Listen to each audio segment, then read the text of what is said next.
Chers compatriotes, je vous salue partout où vous vous trouvez. Je suis très heureux de vous retrouver. Je suis dans mon domaine et j'ai entendu beaucoup de nouvelles, beaucoup de choses. Et je me présente d'abord pour ceux qui ne me connaissent pas. Je suis Mamadou Bari, analyste financier, secrétaire général adjoint de l'UFDG.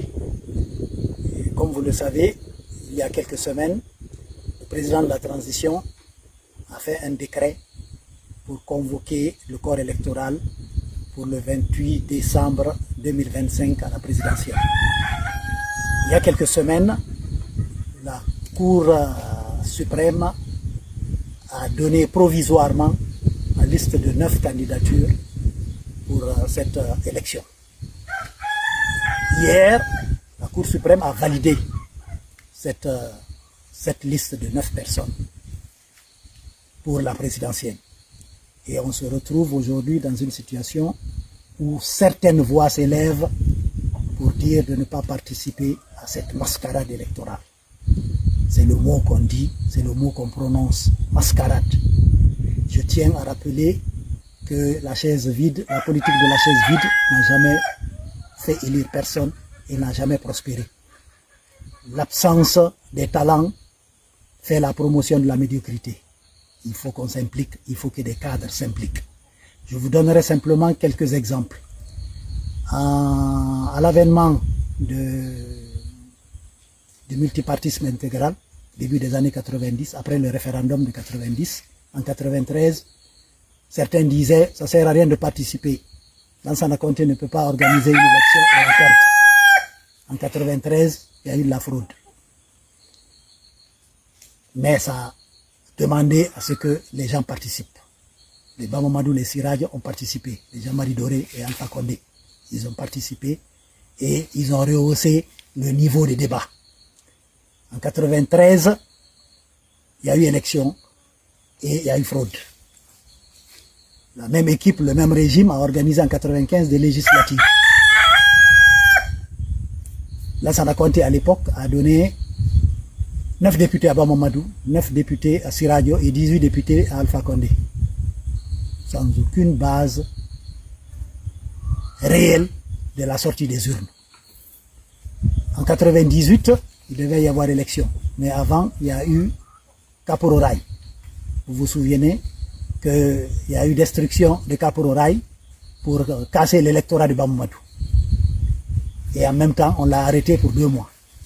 À la sortie, il y a eu des retrouvailles entre Bamamadou et Siradio pour former un bloc. Bamamadou a été candidat en 98, en fin 98, et Siradio était son directeur de campagne.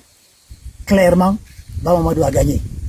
Mais pour masquer cette victoire, le régime de Lansana Conté a décidé d'attraper Alpha Condé et de faire diversion. On s'est retrouvé dans cette situation. En 2010, on sait ce qui s'est passé entre Bamamadou, entre Siradio, entre Alpha Condé et Cellou Dalein. Pour le deuxième tour, on sait ce qui s'est passé. Il y a eu mascarade. Mais on a insisté pour être au deuxième tour. Il y a eu des résultats qui sont sortis de là. En 2013, il y a eu des législatives. Malgré la fraude, malgré la mascarade, on a participé et on a eu 37 députés. Ça a permis de rehausser le niveau des débats. Toujours en 2018, en 2018, il y a eu les communales. On a gagné Matutu, on a gagné Libreka, on a gagné Kindia. Parce qu'on a participé. Malgré la fraude, on nous a retiré ces communes qu'on a gagnées. En 2020, il y a eu la modification de la Constitution. On n'a pas été aux législatives, mais la présidentielle, on a été. Et ça a été bénéfique parce qu'on a gagné. Mais la machine a fraudé, a imposé la victoire de Alpha Condé. Et c'est ce qui nous a amenés dans cette situation de transition. Encore une fois, nous ne pouvons pas rester à l'écart. Il faut qu'on participe. Et il faut qu'on participe de manière effective et de manière ouverte. Il faut qu'on participe à cette élection. C'est important pour l'avenir du pays. C'est important pour l'avenir de l'UFDG.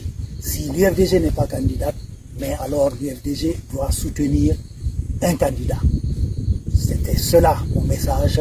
Et dans quelques jours, Inch'Allah, si vous me faites confiance, je vous demanderai de me suivre pour soutenir un des 9 candidats en lice. Je vous remercie.